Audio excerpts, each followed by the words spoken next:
Hello and welcome to Fathom's first ever Masterclass event.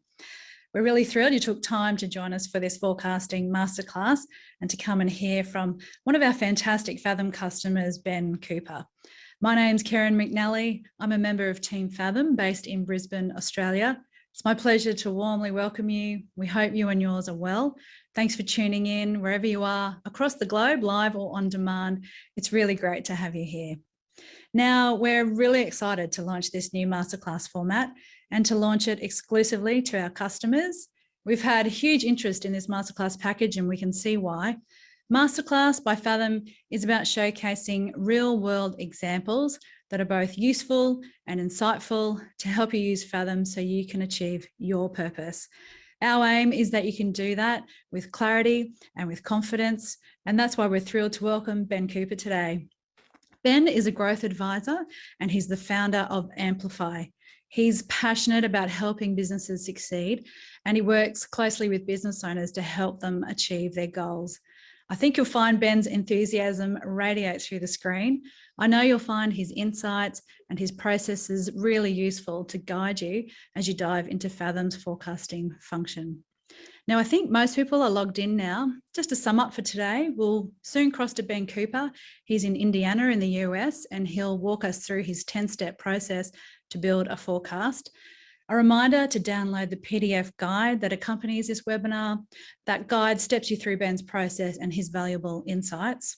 Today, we'll finish our webinar with a short question and answer session. So please pop your questions in the Zoom Q&A function. If we don't get to your question today, we will follow you up with an answer after today's session. It's now time for me to hand over to one of our wonderful account managers, Shale Heidinger. Shale's in our Seattle office in the US, and she'll get us started. Thanks, Shale. Hi, everyone. I'm Shale Heidinger, and I'm an account manager at Fathom's US team here in Seattle. I've had the opportunity to work alongside Ben for the last few months, and I've seen firsthand the impact of his forecasting abilities, not only with clients, but also with other Fathom Power users. I'm looking forward to answering your questions at the end of this session. There will be a recording of today's session, and you will receive a copy of it in your email. I'll hand it over to Ben so we can get started. Thank you, Shale. I'm really excited to be here. I appreciate everybody setting aside time. I know this is going to be a really valuable experience for all of us. And my hopes today are that we can spark your imagination and excitement about what's possible when using Fathom for forecasting. And I really want to help you see what I've experienced and that Fathom can be fun, doable, and help generate more profit for your business or the client's business that you're working with. So I'm really looking forward to diving into forecasting with you today and sharing my process. The content that we'll be covering, we're going to start with mindset, and then we'll jump into the 10 steps of how we set up the data, how we build our plan, review progress toward the results that we want, and then I'll share my screen and do a quick demo on the platform, and then we'll wrap up with some Q&A time. So let's get started with mindset. So what leads to a healthy mindset when approaching forecasting?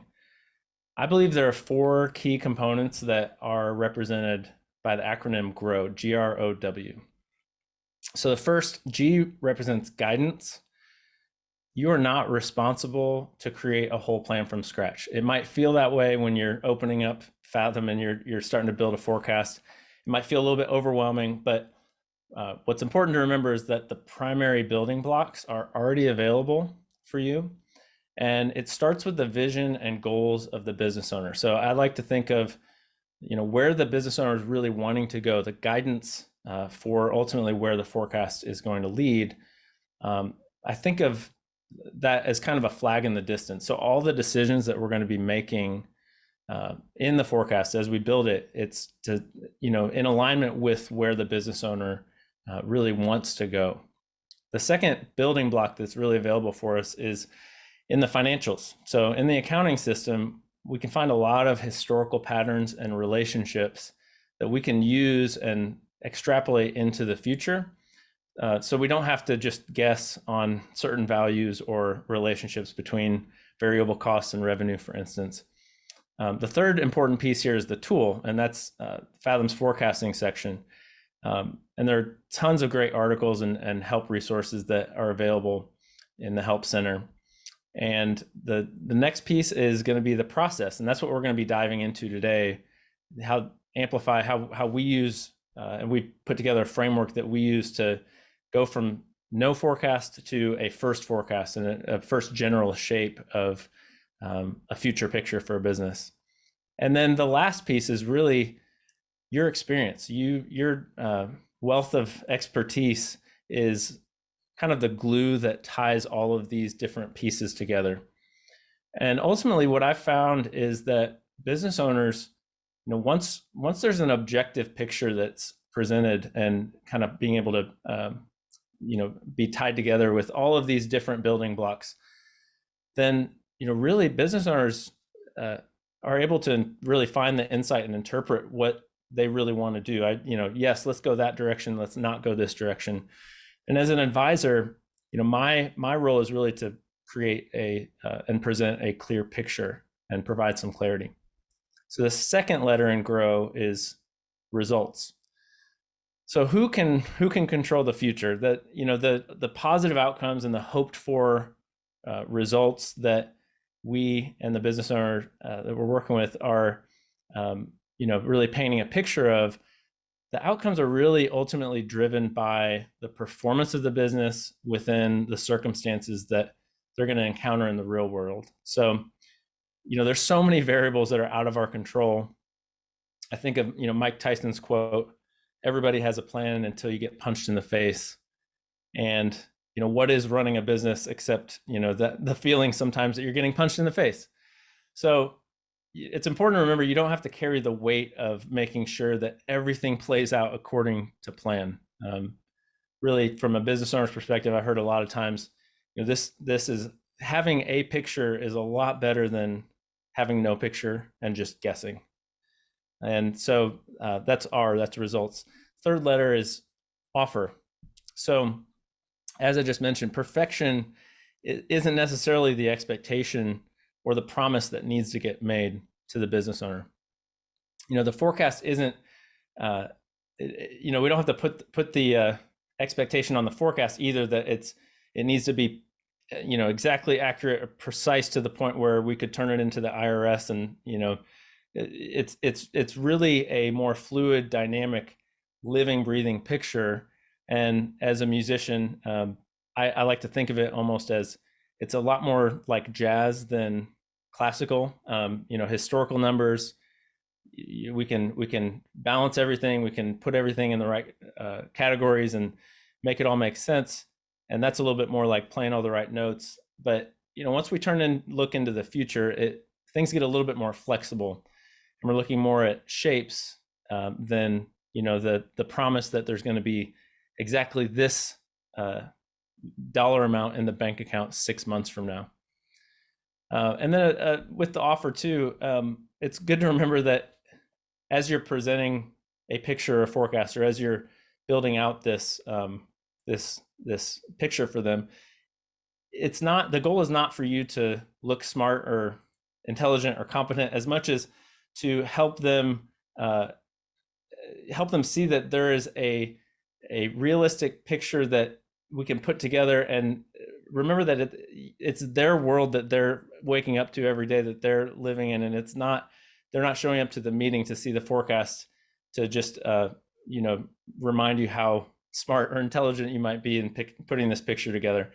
So it's worth approaching these conversations with an empathy that they're waking up every day, and we're here to help provide a more clear picture than they otherwise would have without you. And then W in GROW is worth.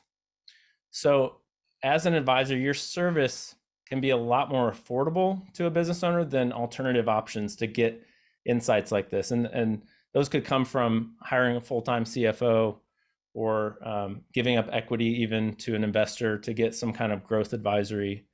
It can be really tempting to stick with a rate similar to what you're charging for another service that you're already providing. But ultimately, the value of the business owner hitting their goals sooner is often higher than the rate that you currently charge. I like to think of, there's a value that a business owner has in their mind for getting a picture like this put in place. And, so they sort of set what this top value is. And then, as a service provider, we might say, well, here's the minimum cost that it's going to require from me. This is the minimum price that I'm willing to do this service for. And, in between those 2 points, the perceived value from the client and then the required, to cover costs service price for the advisor, that whole window is really negotiable. And I think of the difference between those 2 points is kind of the available pricing window. And so if you can start from, viewing it as, this conceptual service is a lot less of a commodity maybe, and is incredibly valuable to the business owner, it can be tempting to start at a low cost plus point of view. But if you can start at the value end, there's a lot of opportunity. It's going to be a lot of trial and error, but it can be incredibly profitable for you to be able to test that and better understand the true value that you're providing. So that's grow. Before we jump into the 10 steps, quick disclaimers. Every business is different. And the process that we're going to go through today, the Amplify framework, is just one way of building out a forecast. My hope is that you maybe take and adapt and build on and make this your own, so that you're able to apply this to your client relationships and make it match the goals that you have and the needs that they have. And then the value that you get out of all of this, diving into what may be a uncomfortable new world, the value that you get out of diving into forecasting and beginning to offer this to your clients, it's going to be proportional to your willingness to get your hands dirty, roll up your sleeves, and maybe venture into some complexity, so that you can provide simplicity to your clients, your business owners. So let's dive into the 10 steps. The first phase is where we set the data. So we're going to set up, all the relationships as kind of the foundation that we're going to build on. So first, where is our financial data? Accurate historical data is the foundation of a good forecast. And this is where we can learn from and extrapolate a lot of the patterns and relationships that exist within the business. So the action step that we're going to take here is we're going to sync with the accounting tool. And this is if you're using Xero or QuickBooks or MYOB, or maybe even Excel. We can pull in this data and then we can generate a quick start forecast. What this is going to do is it's going to look at the historical relationships that are, from previous months, and Fathom will be able to make some intentional extrapolations and make some predictions about what most likely will give us an accurate shape moving into the future. And it's important to remember, there are levels of refining that we can go to, and that I would encourage you to not just stop at the quick start forecast, but this is at least an initial place to get a first picture set and established. So important things to remember, understand kind of how the data is structured, who the point person is, who entered this information, because the garbage in, garbage out is it will ring true at this point in the forecasting process. So we just want to make sure that the foundation that we have here is worth building on and building a forecast on top of. So the second step here is how is revenue expected to change in future months and years? It's essential to first determine anticipated revenues for coming months and years. And really with the business owner's input, be able to understand kind of what they expect the trajectory to be. It might be a combination of, some linear growth that's happening. There may be seasonality in the business, but it can be really helpful to begin to pull forward those different revenue streams, either collectively as a whole or line by line. Each revenue stream may have a different level of expectation, depending on what the business owner knows to be true in their world. The action step here is to set linear regression and include seasonality with that. And what I like about that is that we are able to predict a continuation of growth, continued trajectory of growth, but then include some seasonal shapes, some unique aspects. For an e-commerce business, Black Friday, Cyber Monday may be an important point in the year from a revenue standpoint. And so being able to plan around some of these boosts or high points or low points becomes really important. And obviously the future isn't as simple as an extrapolation, but again, this is a good starting point to get some quick momentum and feel the effect of a picture coming into focus. The next layer of refinement can come in using something called drivers, which you might be able to say, we're going to sell this many units at this price, and we can start to build out some formulas, and then also being able to include some things like, hey, the business owner is saying they're going to launch a new product, so that won't be necessarily reflected in historical numbers, but we need to include it moving forward. And one other piece of this is when building out this detailed forecast and building out the different revenue streams, I find it really helpful to break out. And I have a template that I put together. I use to build out each revenue stream and understand the different margins that an average unit might drive through the business. So if we make $1 through this revenue channel versus this revenue channel, what does that mean from a profitability standpoint? The third step. So how will variable costs follow revenue? So obviously when you're running a business, some expenses will go up or down depending on the direction that revenue is moving. So what we want to be able to do is apply some of the known relationships that a business has, from a variable expense standpoint. We want to be able to say, if we're predicting that revenue is going to go up by 10%, well, these direct costs, these cost of goods categories might be following that and correlated directly with those revenues. So one thing that we want to do here is apply the action that we're going to take here is we're going to set variable costs as a percent of revenue.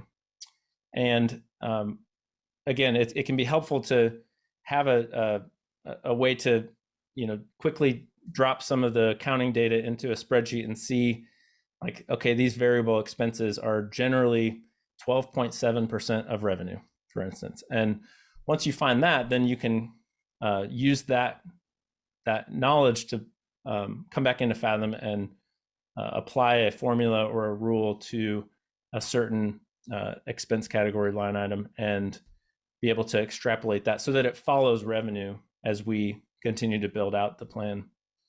One thing I really like too about the way the forecasting section is structured is that you can apply, you can tie direct costs to specific revenue streams. And what I mean by that is, for instance, if I'm selling, let's see if you can see this. If I'm selling hats and this hat costs $5 to make, I might be selling that hat directly to customers for $20, and then I might have some wholesale distributor relationships where I sell it to them for $10. And so what can be really helpful is being able to, within the cost of goods expense line item, be able to say, okay, for every dollar that comes in direct to consumer revenue stream, then I'm going to say that 25 cents of that dollar, 25%, is going to be tied to my cost of goods. And then for every dollar that I generate in my wholesale revenue stream, that's going to add 50 cents to my my cost of goods. And so you can combine those two different revenue stream relationships into a forecasted cost of goods line item and be able to set yourself up. Again, think of this as the foundation here. We're setting ourselves up to be able to go make some creative what if scenario decisions. And just for example, we might say, we're not sure that we actually want to even sell hats through our wholesale channel anymore. What's a world where we just boost the direct to consumer channel and we kill off wholesale? So the way that we just set up these variable cost relationships would allow us to boost up the direct to consumer category, totally zero out wholesale, and this cost of goods line item would stay intact, and it would follow relationally the way that we want it to. All right, the fourth step in setting up our data is now the other expense bucket, which is looking at fixed expenses and getting a better understanding of how our operating expenses will stay consistent over time or how they might change month to month. I like to think of the operating expense or overhead component of a business as kind of the rent that we pay every 30 days to keep the system intact. So it's generally, in my mind, it's, if we didn't generate any revenue this next month, what would we still be spending money on to just keep the business operating and running? So the action here is that we're going to enter either constant or growing values. We're going to enter a prior period link. In some of these value rules, we're going to tell Fathom to either look at a previous month, we're going to give it a new value that we say, okay, now extrapolate this into the future. Or we could have it look at a budget that we upload. We could have a spreadsheet where we have kind of the budgeted overhead expenses. We can tell it to reference that. One thing that can be tempting to do is to just say, hey, Fathom's really smart with this smart prediction value rule. And so let's just apply that to everything. But it requires some intentionality. One thing I like to do is go line by line. Actually, right before this call, I had a conversation with a business owner. We're going line by line through the operating expenses and making decisions about what values we would expect to play out into coming months. And we found some things where, just for example, like if a PPP loan has been forgiven in previous months, there might be a value that gets extrapolated in the future that is not really a part of reality that we want to include in our forecast. So really, the step here is just how do we be intentional and just really get a feel for each line's expense and expected value that we want to have pull forward into the future.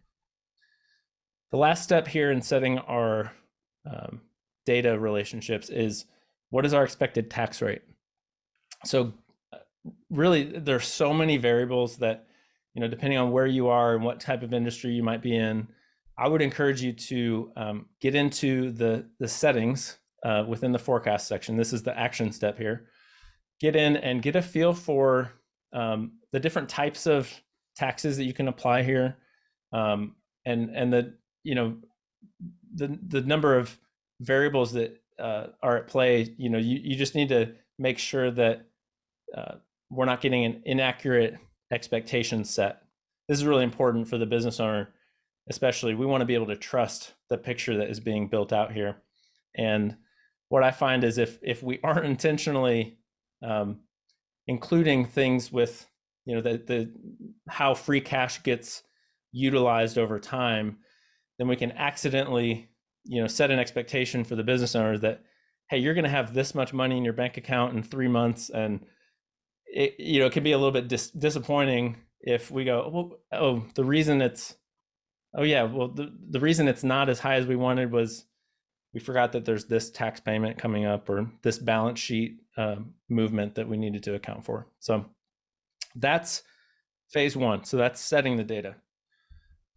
Phase two is really the fun part. That's where I have the most fun. So phase two is where we get to build out a plan.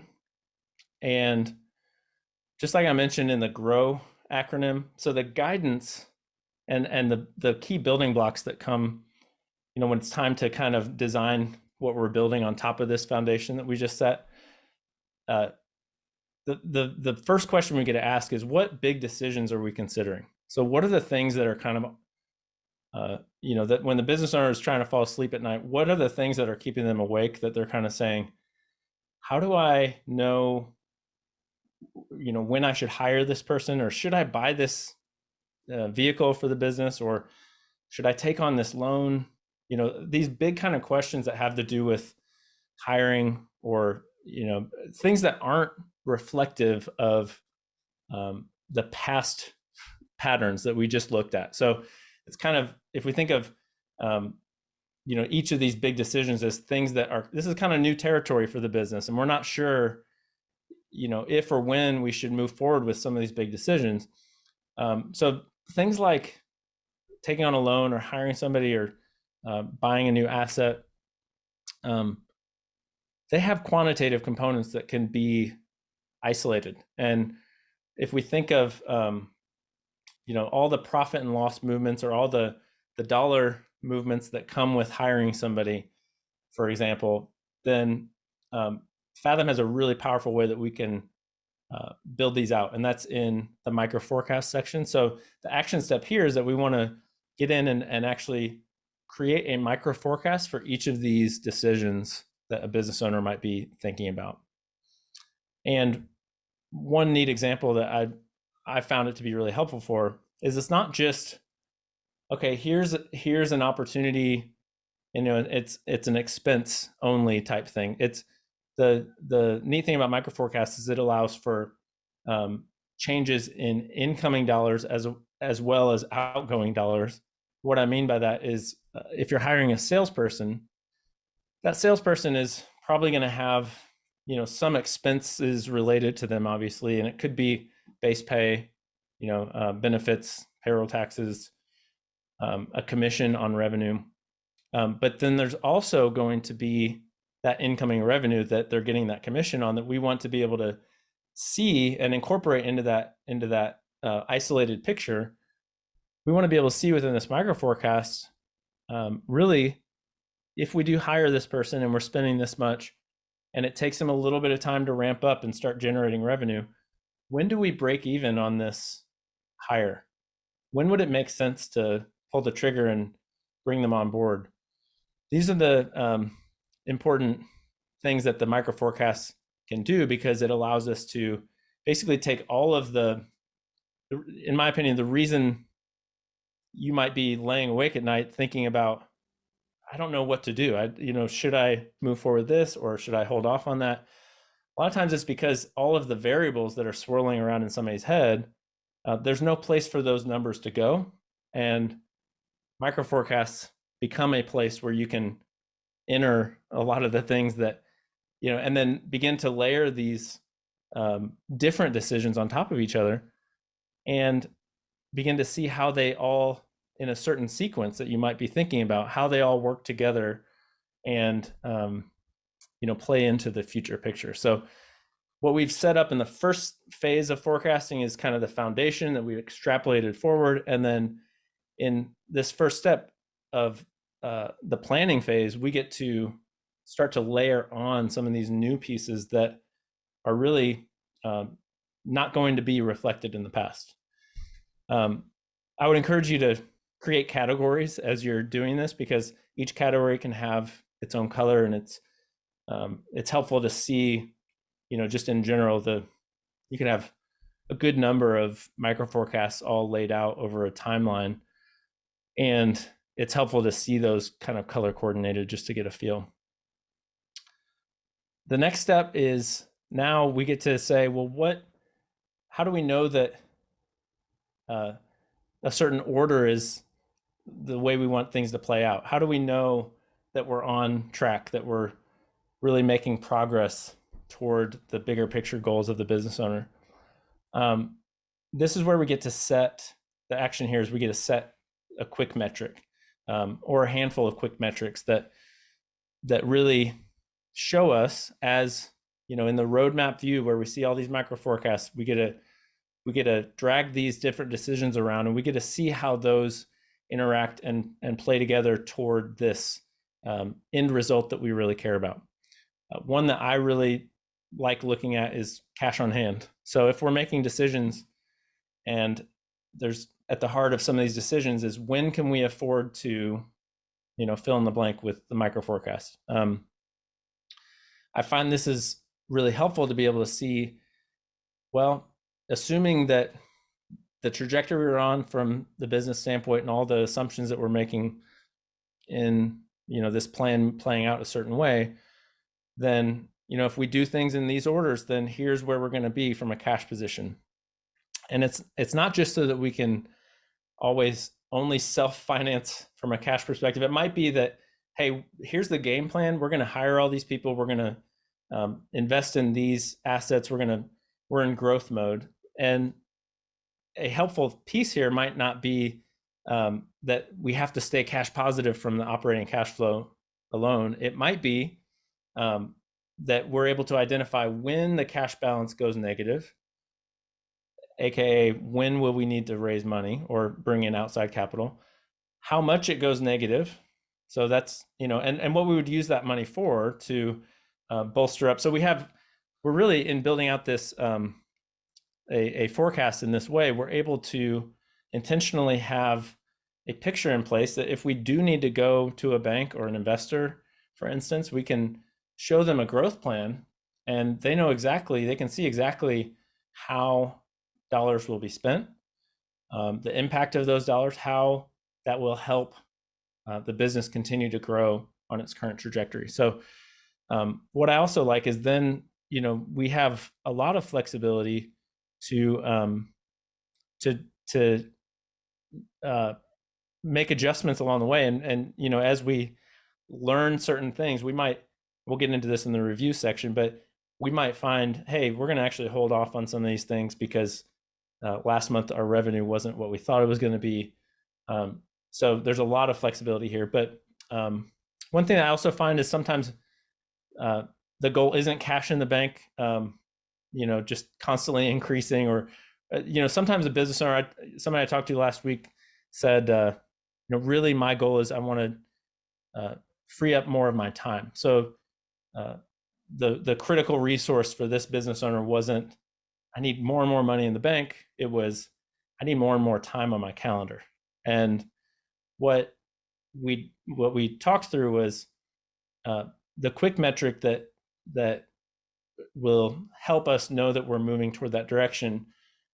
There's no time on calendar quick metric that I'm aware of. Shale, you might correct me, but there's what I think of profit as flexibility and opportunity. So ultimately what we were talking through was, well, who would you need to hire or add to your team, or where could you make a monetary investment that would free up some of your time? And that can be quantified. That can be put into a micro forecast, and that can be layered into a picture so that, really the use of those extra dollars we know is going toward the end goal for the business owner. All right, step number 8 is, how does higher and lower revenue now affect our roadmap? So one thing that I find really helpful is to establish kind of an expected baseline picture in this first forecast that we were just talking through, and then recognize that the future rarely plays out exactly like we want. So it's really helpful to say, well, what if things are better or worse than we expect? So the action here is we can create new scenarios off of this base forecast and apply a boost or a reduction to the total revenue and see, okay, here's a world where things go better. And the neat thing with the roadmap and the micro forecast that I was describing earlier is that if things go better than we expect, and we're looking at the higher revenue scenario, we can see that maybe cash in the bank may be increasing faster than our original forecast. And so what we can do is actually accelerate some of those key decisions and pull some of the important micro forecasts closer to today, and watch what happens to the cash timeline as a result. And then on the flip side, we can also, in the forecast where revenue is lower, we can also do the same where we say, okay, things aren't going to go as well as we think or hope. So what does that mean for this list of decisions? And we may delay some, we may turn some of them off completely in that scenario.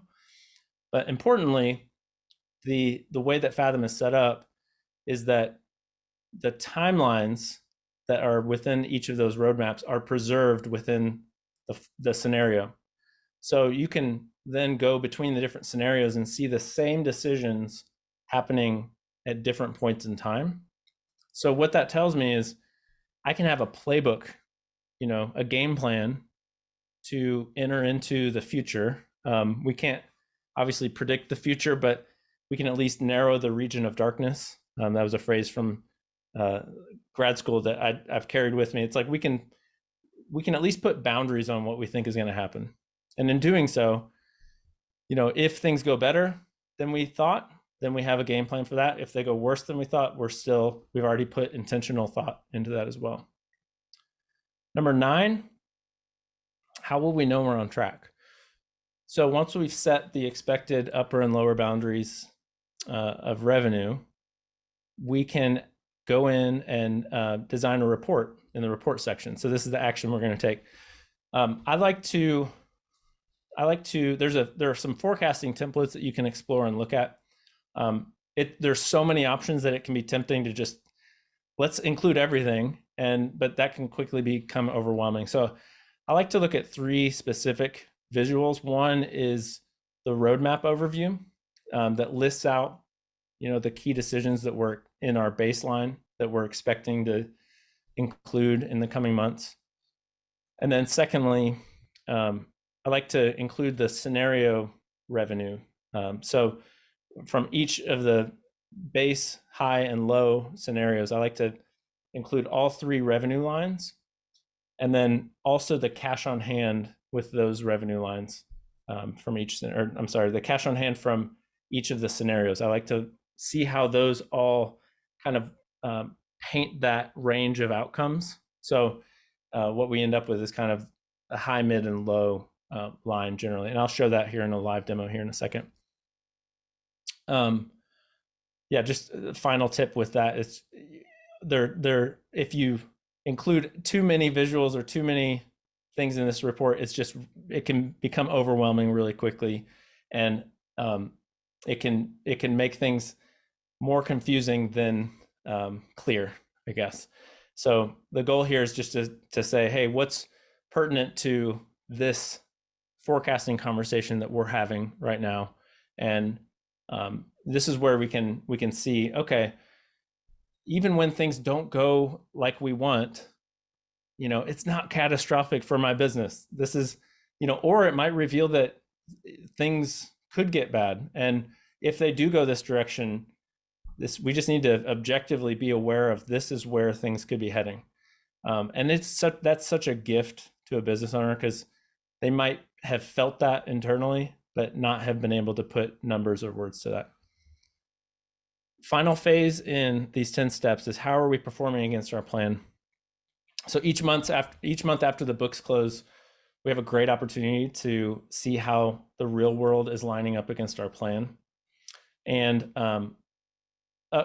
a forecast is really going to be this flexible, dynamic picture that we're continually refining and updating. The simple framework that I like to use for the review process is something called MAP. M stands for measure the past results against the plan. A is adjust the forecast based on current decisions or scenarios. And then P is predict the future potential outcomes. And this is really a process of measuring the past. So we're looking backwards to review what happened last month against what we thought was going to happen. And then we're going to look at the current. So we're going to make adjustments to our roadmap, micro forecasts. We're going to kind of look at what does this mean for today or this month moving forward. And then the P is we're going to look ahead into the future. So it's past, present, future. That allows us to then say, do we like where we're going, or do we not like where we're going? What needs to be changed? And then the action that I like to take when I have a forecast that I really want to be tracking against, this is where within the forecast section, I will save the forecast as a budget, which allows me to go into the analysis section and be able to see kind of how performance has lined up against the plan. And this should only really be done if you don't already have a fixed budget saved. You may prefer to have a budget, like an annual budget, for instance, that you've preserved. But you may decide that, the forecast that you're working in and what you've built is exactly what you'd like to track against. So there are options there. So I am going to share my screen real quick. I'm going to jump over here. I'm going to add a company. I've created some data from an Excel spreadsheet.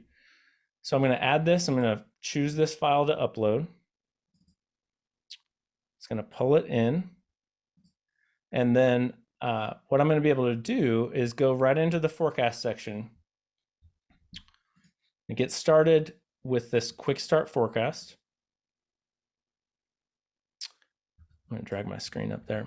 And what it's done is it's taken this data that I have created in this spreadsheet and it's made some intentional decisions about how these values could be extrapolated into the future. What I'm going to do is create a micro forecast. I'm going to say Director of Operations. I'm going to create a category here called hiring. Let's say we bring them in future month and we're going to pay them a salary here. Oops, there you go. We're going to set the expense account as wages and salaries. And here's the micro forecast. And you can see that it's basically, here are the quantitative movements here that we're going to be including into the forecast. I'm going to go back to our roadmap here. And here we have this Director of Operations. And if you look at the bottom of the screen, then we're going to be able to see the impact as we change the timing. This is cash on hand. We're also going to be able to, based on whatever metrics you really want to include in this picture, we're in a position where we can start to drag things around. So I want you to at least be able to feel confident and comfortable enough to jump to this point. And then I'll show you real quick as well where I like to put, let me change this month real quick. What I like to do here, like this is an example of just a good number of micro forecasts that are being considered in this picture.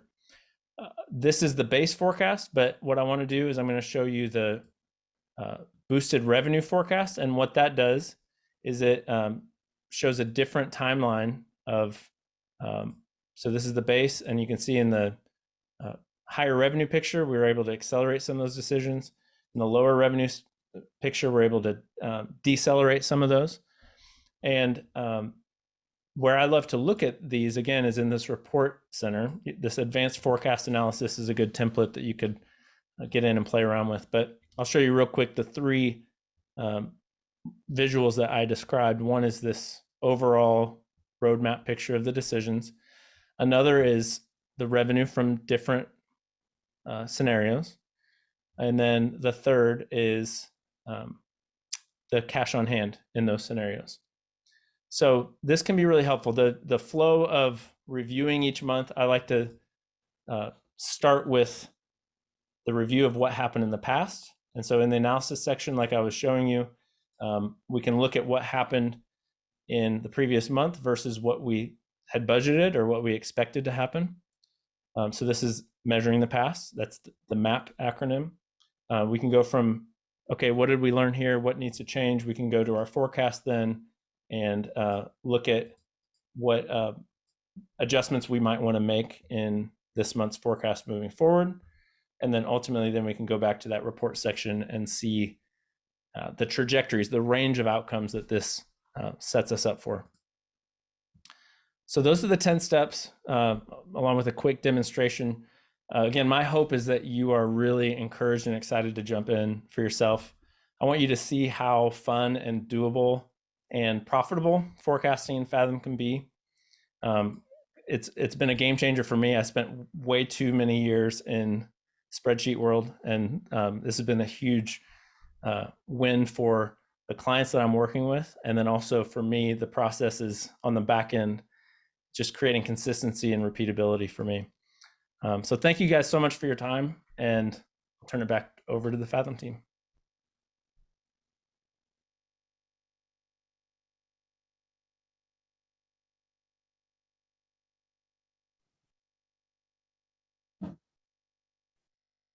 Awesome.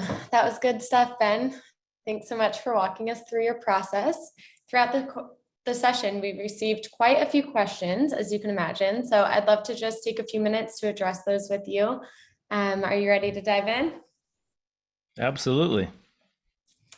Awesome. So the first question we got is, my client is choosing to budget by number of units by SKU and estimating unit level price and unit level cost of goods sold.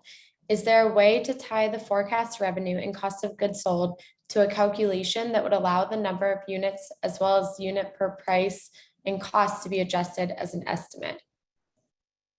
That's a great question. And one of the things that I love to do is I'm going to share my screen. I want to make sure you can see what I'm sharing. Do you see this, Shale? Yep. Okay.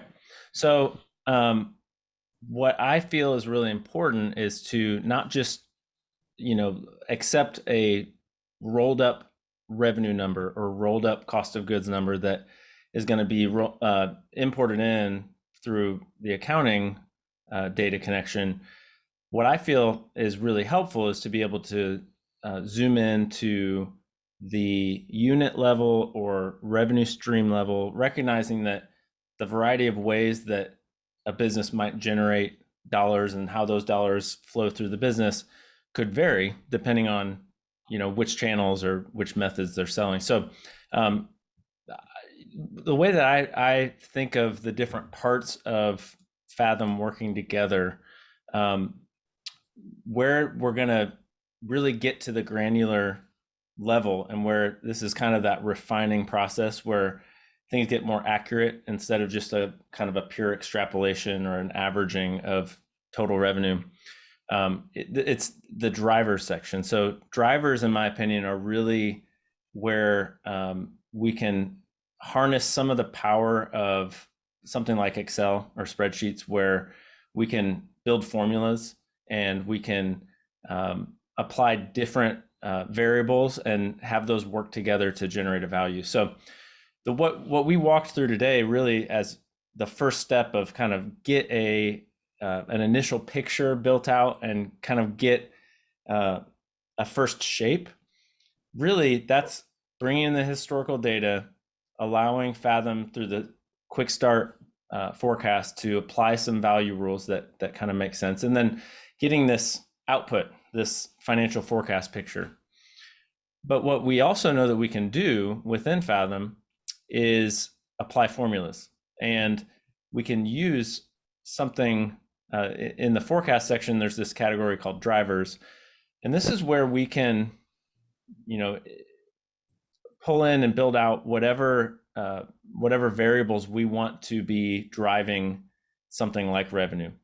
I'm going to head over to the profit and loss picture, and just as an example, this revenue picture is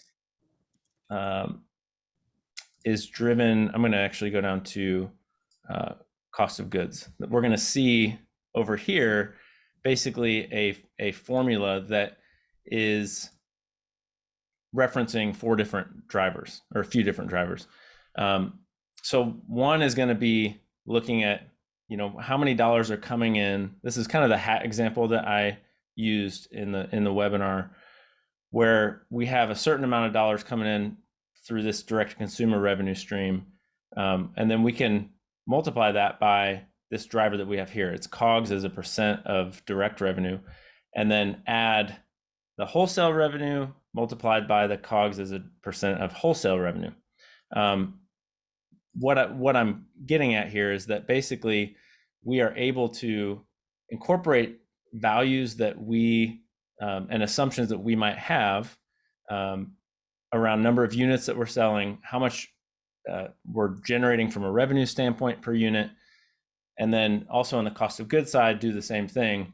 I'll click over here to this is just an example of a template that I use to get into the different revenue streams. Each column kind of represents, here's one way that we can offer a service or a product to a company. There's a certain amount of revenue we generate, some direct costs, so just getting an initial picture. And what I do then is I take some of these initial shapes and I have them flow over to an import template that Fathom allows not just the building out manually of each driver, but it allows us to start to port over some of these key variables that we want to, but one thing I like to do is, with the business owner's help, I say, hey, here's a assignment, here's a quick piece of homework.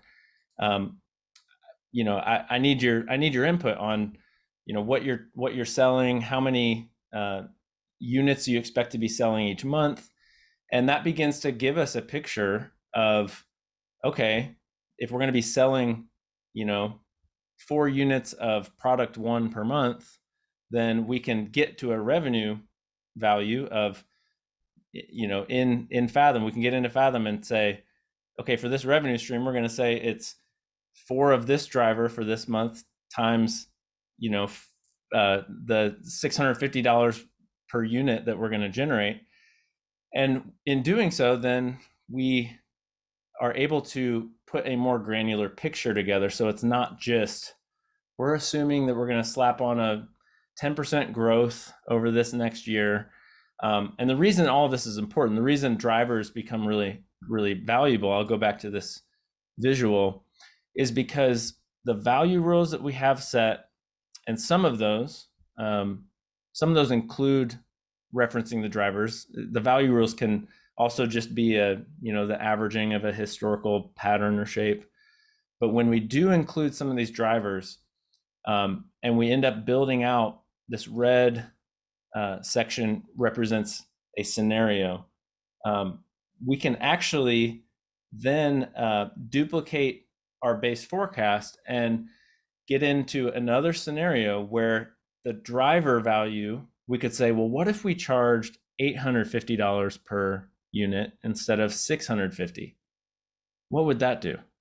And that's where we start to see some of the turning of the knobs, and in the report section start to see how, if we change this price or adjust, the timing of this micro forecast, or change this value rule that we have, that's driving this whole forecasted picture, that's where we start to see, from the operational decision-making side for the business owner, they're saying, I don't know, should I increase my price? Well, a couple of things that could happen there is you could say, well, let's say you double your price that you're charging for this service or product. And let's say that maybe that's going to affect the demand for, maybe fewer people could be buying what you're selling. So we could make both of those adjustments. That's when I was talking about the variables that kind of float around in, a business owner's head. It's these open-ended questions of, well, what if I raise price, but demand goes down and I ended up losing some sales? Well, we can start to see at what point, essentially, that higher price with an assumed drop in number of units sold could affect, could effectively add or take away cash in the bank over time. So hopefully that's answering that question, but we can do that on any line here. It's not just in the revenue section. We can say, well, we're selling, 3 units of this product every month. So then we can not just also have the revenue per unit, but we can have the variable costs, or the cost of goods per unit as well, built in there, that ends up populating the expense line as well as the revenue line. And those are all driven, again, like the drivers can play into all these value rules in a way that creates the dynamic picture that helps us answer the big what if questions. Yeah, awesome. One thing you touched on a few times in that answer was the ability to create scenarios and micro forecasts. I know that in the Q&A, we've gotten quite a few comments and questions around micro forecasts and just detailing out what that looks like, forecasting on a project-based level. Could you go into a little bit more detail just on building out micro forecasts, how you use them effectively, how they are kind of the building blocks for those scenarios? Absolutely. Yeah. So I'm going to share my screen again. And micro forecast and the roadmap, it is like the holy grail of forecasting, in my opinion. The best spreadsheets I ever made were trying to connect these 2 points where we say, how does this decision that we're thinking about, this whole series of decisions we might be thinking about, how do they all play together? It's really helpful. What I've found, I'll say this, what I've found is that I've learned the most by getting in and trying things out. And, that's not I'm not trying to give a vague answer as much as recognizing that a resourceful approach to saying, well, here's what I'm trying to do. And really in the best analysis process, it's what is the question that we're trying to answer in the first place? So, but getting into the roadmap and micro forecast sections, being able to get in and know that I'm about to try something and it could blow up in my face, and that's okay. It's all just part of the trial and error process. But in general, what I find to be really helpful, I talked about a salesperson. So I'll click into this just to show, that we can account for and capture all of the, not just outgoing dollars that could come with a decision, but the incoming result, the positive results. That might be, hey, we're going to hire a PR firm. They say that it's going to be about 90 days before we start seeing revenue, but these are the type of impacts on revenue that we expect to have. But we're going to be investing for a period of time before we start seeing the positive benefits. And same thing in this picture, we see a salesperson maybe who they're going to have a base pay. So that's represented here in the wages and salaries section. They might have a benefits component. And if you see over here in this formula, this benefits value is actually driven by some values in the driver section that are part of the historical pattern of when we pay a certain amount in the wages and salaries section, we expect to incur, this percentage in the benefits expense area as well. And same with payroll taxes. We expect that when we hire somebody and we're going to start paying out more dollars in the wages and salaries, we're going to tie these other costs. So those will increase with it as well. And you can see actually here, if I just type in if I type in a value here that's a lot higher, those numbers go up as well. So those are going to follow that. But then also maybe a salesperson is going to get a commission of sales. And again, that's a driver where we're saying 10% of the revenue they generate, they get a keep. That's their commission. Mm-hmm. So what we end up being able to do is see that they're going to start generating revenue for us. It might not be right away, but there is a point in time where the decision to hire a salesperson becomes profitable and we break even. We can see that down here in this cash on hand, which these quick metrics, when we're within a micro forecast, are purely showing the movements of dollars within. This is like, think of it as a mini P&L in some ways. And I know we're right on top of the hour, so I want to recognize that as well. If people need to jump off, that's great. Yeah. We have hit the 1 hour mark. So for those of you who need to jet, just feel free to log off and you will record or get a recording of this webinar with the remainder of the questions coming up sent to your email. For those of you who do have a few more minutes, hang tight with us and feel free to ping over any last minute questions in the Q&A, and Ben and I will try to get to those within the next 5 to 10 minutes. But Ben, I think what you were saying about the micro forecast is such a great just way to explain, they are contained movements. So it's really low risk, high reward to be able to model out some of those scenarios for your business. Okay, we have another one here. We got in the Q&A, is there an ability to revolve the forecast around unit sales by sales channel? As Ben mentioned, different channels use different list prices. Yeah, so this is where, and I want to also defer to the technical team at Fathom. What I have found is that the chart of accounts will be what we have to work with. And what I mean by that is what flows in from something like QuickBooks or Xero or MYOB or whatever you bring in Excel is going to be the level of detail that we can forecast around. However, we can have, ultimately the example I showed where I have the different columns where there are a variety of different products or types of revenue that we can generate. What I can do is say, hey, this is all, as far as QuickBooks is concerned, for instance, this is all going to be recognized in this revenue category, this line item. And so what I can do is build a formula that it might get pretty large. It might look pretty complicated, but what I mean is that formula for revenue could be, okay, we're going to have this product one number of units sold per month times product one's revenue this month plus product two's number value, times product two's revenue per unit. So we can take the information, what I'm getting at is we can take it apart, and the driver section is really powerful because we can, ultimately the bottleneck in building a forecast I've found is our imagination, our ability to ask creative questions and get resourceful and creative with how we use something like the driver section to take a good number of moving parts. And then it's like, in some ways, I think of the driver section it's like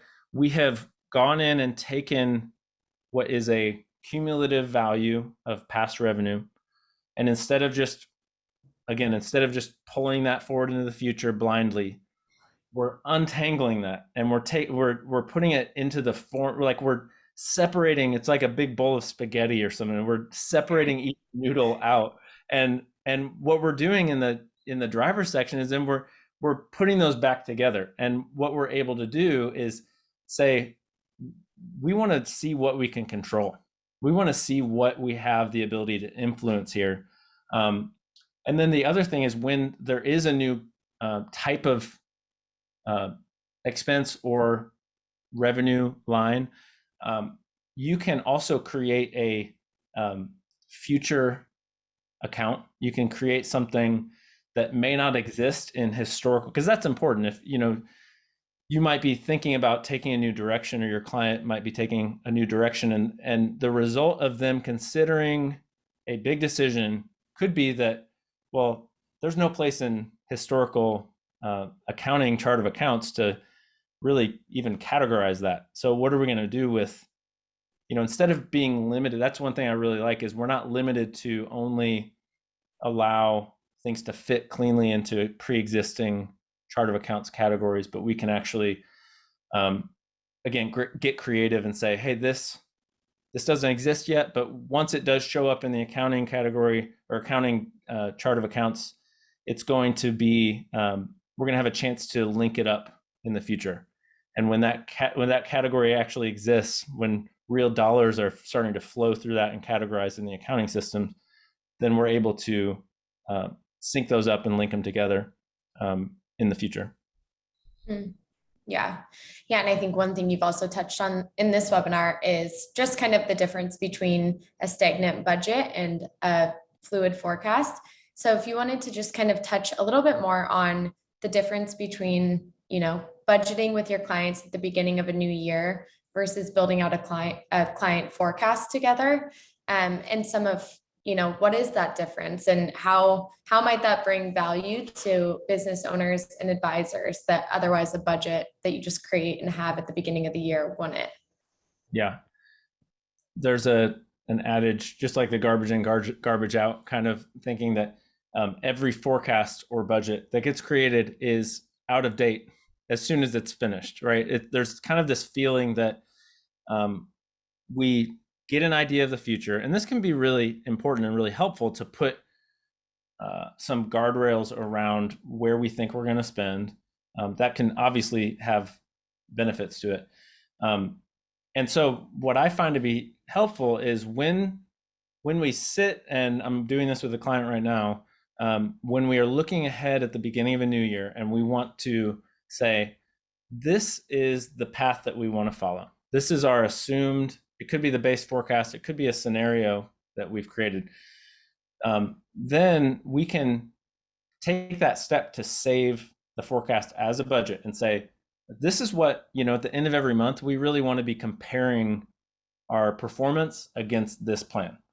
And so that could be, something that you update quarterly. It could be annually, every 6 months. But then the forecast becomes the place where maybe the timing of some of these key decisions, that's to me where the reality that I know more today than I did 60 days ago, maybe when I when I created this set in stone, concrete, static budget. That's helpful, but I didn't know about this thing that was going to happen 30 days ago, or the fact that, there's this new opportunity to push, revenue through some marketing efforts and some things that maybe didn't exist when I thought. So what I don't want to do is approach, the whole forecasting process with kind of an inflexibility, if that makes sense.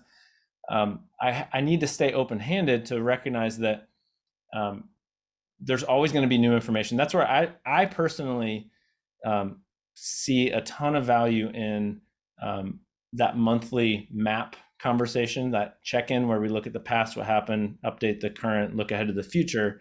And it's not that we save the forecast every month necessarily, but when there have been enough significant changes that we've made, then it does become really valuable to say, okay, this is the new thing we're going to benchmark against.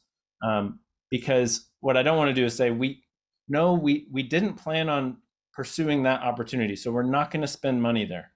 When in reality, building out the forecast in a way that allows for adjustments to drivers, coming back to that earlier question, it allows us to say, well, hold on a second, like, what if we did, think a little open, outside of the box here, and we did pursue this opportunity. Let's ask the what if question that we can use to drive a new scenario, make some changes to some of the drivers, some of the value rules that we have behind our forecast, and just see what happens. So it's almost the benefit of like the movie It's a Wonderful Life. I think of, he gets to see this alternate reality play out during the whole movie and get to choose kind of which path he wants to take. And so it feels like creating scenarios is like looking ahead into the future of knowing what we know today with the shapes and relationships and opportunities. And we get to paint this picture, and it's no guarantee, but we at least get to paint a picture that we can more objectively than guessing, say, that looks really good. Let's start moving that direction. Yeah. Awesome. Well, that was great. Thanks so much, Ben, for answering those questions. Absolutely. Thanks, Shal. And this brings us to the end of our webinar today. A huge thanks to Ben for sharing his insights.